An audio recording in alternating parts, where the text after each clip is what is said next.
Hello friends, आज की video में हम लोग कार्बिल एमीन अभिक्रिया का पोस्टमार्टम बहुत ही सिंपल तरीके से करने वाले हैं। तो चलिए बिना टाइम वेस्ट किए वीडियो को स्टार्ट करते हैं। तो सबसे पहले हम लोग इसकी परिभाषा को देखेंगे, उसके बाद इसका रासायनिक समीकरण लिखने वाले हैं। तो परिभाषा देंगे, एलिफैटिक तथा एरोमेटिक प्राथमिक एमीन क्लोरोफॉर्म तथा एल्कोहलिक केओएच के साथ गर्म करने पर दुर्गंध युक्त पदार्थ आइसोसाइनाइड अथवा कार्बिल एमीन बनाती है। मतलब कि जब एलिफैटिक तथा एरोमेटिक प्राथमिक अमाइन क्लोरोफॉर्म तथा एल्कोहलिक केओएच के साथ गर्म किया जाता है तो एक दुर्गंध युक्त पदार्थ बनता है जिसका नाम आइसोसाइनाइड होता है। इसको कार्बिल एमीन भी बोलते हैं और इसका फॉर्मूला होता है NC।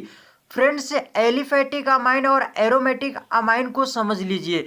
तो फ्रेंड, जब भी हम लोग एमीन के साथ एल्किल ग्रुप जोड़ देते हैं, मतलब कि एमीन का फॉर्मूला होता है NH2 और इसके साथ जब हम एल्किल ग्रुप मतलब R जोड़ देते हैं तो ये आपका एलिफैटिक अमाइन हो जाता है। यदि हम अमाइन के साथ एरिल ग्रुप जोड़ देते हैं, मतलब कि बेंजीन रिंग जोड़ देते हैं, तो आपका एरोमेटिक अमाइन बन जाता है।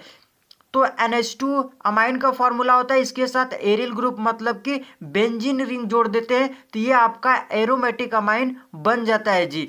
तो उम्मीद करते हैं एलिफैटिक और एरोमेटिक अमाइन आपको समझ में आ गया है। दोस्तों, एक लाइन यहाँ पर लिखा हुआ है कि द्वितीयक तथा तृतीयक अमाइन यह अभिक्रिया नहीं देता है। मतलब कि केवल ये प्राथमिक अमीन ही अभिक्रिया देता है, कार्बिल एमीन अभिक्रिया। ठीक है, द्वितीयक और तृतीयक अमाइन कभी यह अभिक्रिया नहीं देंगे। तो इस लाइन से एक ऑब्जेक्टिव क्वेश्चन आपके एग्जाम में बन जाता है कि कौन सा अमाइन प्राथमिक एमीन देता है। ऑप्शन नंबर ए primary, secondary, tertiary, nursery.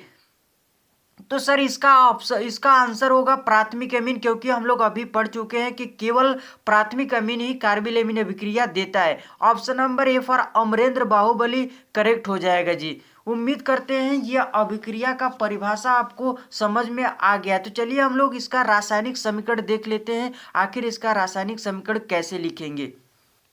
Friends, aliphatic प्राथमिक एमीन तथा एरोमेटिक प्राथमिक एमीन दोनों क्लोरोफॉर्म तथा एल्कोहलिक केओएच के साथ गर्म करने पर आइसोसाइनाइड बनाते हैं। तो सबसे पहले हम लोग एलिफैटिक प्राथमिक एमीन लेकर इस अभिक्रिया को कराने वाले हैं। तो इसका फार्मूला होता है RNH2। सिंपल NH2 के साथ हम लोग R जोड़ देते हैं तो यही इसका फार्मूला बन जाता है। इसकी अभिक्रिया हमें किसके साथ कराना है? क्लोरोफॉर्म के साथ, जिसका फार्मूला होता है CHCl3। और किसके साथ कराना है? KOH के साथ।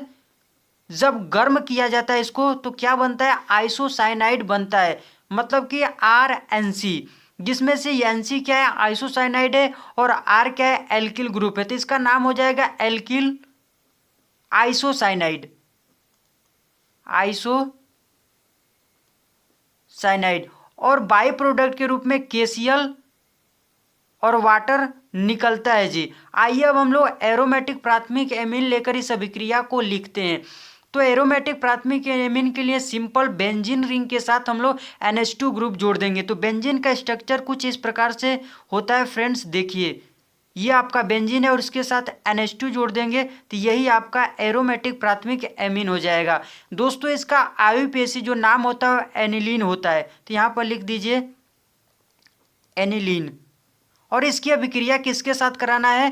क्लोरोफॉर्म के साथ। और इसका फार्मूला अभी मैंने आपको बताया CHCl3। और किसके साथ कराना है? KOH के साथ गर्म करना है, हीट करना है। तो हीट के लिए हम सिंपल त्रिभुज का साइन देते हैं। जब हीट करेंगे दोस्तों तो क्या बनता है? यहाँ पर फिनाइल आइसोसाइनाइड बनता है, मतलब बेंजीन रिंग के साथ हम लोग NC जोड़ देते हैं तो यही हो जाता है आपका फिनाइल आइसोसाइनाइड, जिसमें से ये आइसोसाइनाइड है और ये आपका फिनाइल है। ये इसको बेंजीन भी बोलते हैं और फिनाइल भी बोलते हैं। तो इसका नाम हो जाएगा बेंजीन आइसोसाइनाइड या फिर फिनाइल आइसोसाइनाइड। तो यहाँ पर लिखेंगे सिंपल फिनाइल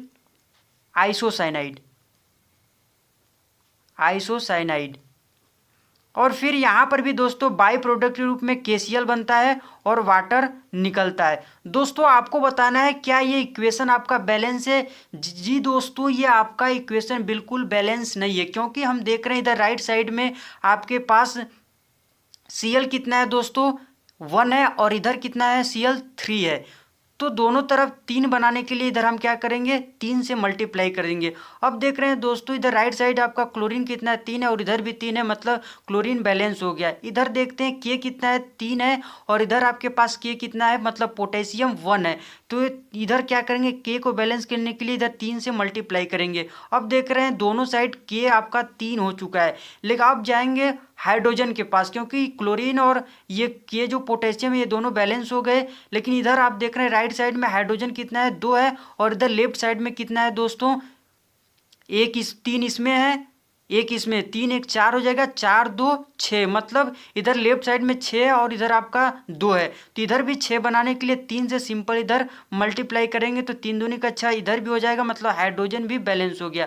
अब लास्ट में हम लोग ऑक्सीजन को देख लेते हैं। तो इधर आपके पास कितना है, ऑक्सीजन 3 है, और इधर भी आपका ऑक्सीजन 3 है, मतलब कि सारी चीज़ें आपका बैलेंस हो गया है। तो इधर भी आप लिख लीजिए, इधर भी 3 से मल्टीप्लाई कर लीजिए, तो इधर भी आपका बैलेंस हो जाएगा। उम्मीद करते हैं फ्रेंड्स ये अभिक्रिया आपको पूरी तरीके से समझ में आ गई है। फिर भी यदि कहीं डाउट होगा तो आप हमें कमेंट्स में बॉक्स में बता सकते हैं जी। तब तक के लिए फ्रेंड्स इस वीडियो में इतना ही, मिलते हैं किसी और इम्पोर्टेंट रिएक्शन के साथ। Thanks for watching this video.